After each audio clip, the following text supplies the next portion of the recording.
I'm Terry Kimball. I'm the President and CEO here at the Chandler Chamber, and we are so excited to bring you this new video series on healthcare options for your small business.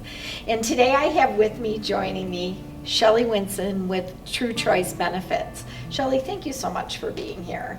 Thank you for inviting me. I'm really pleased to be involved in this project.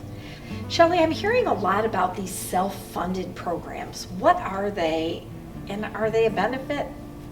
They really are.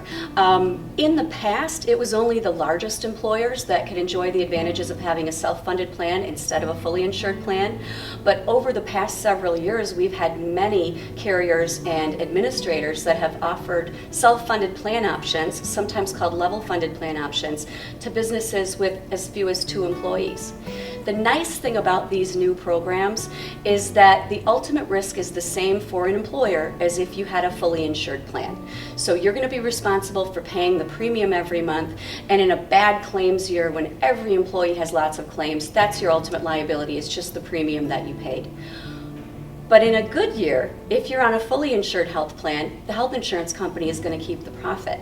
Where if you're on a self-funded program, there's a possibility that you could get a dividend paid back to the employer in a claims year where there were fewer than expected claims.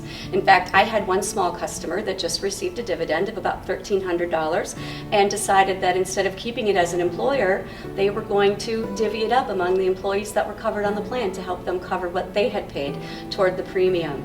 So there's a lot of flexibility with what you can do, and it's so many more options on the small group side than we used to have.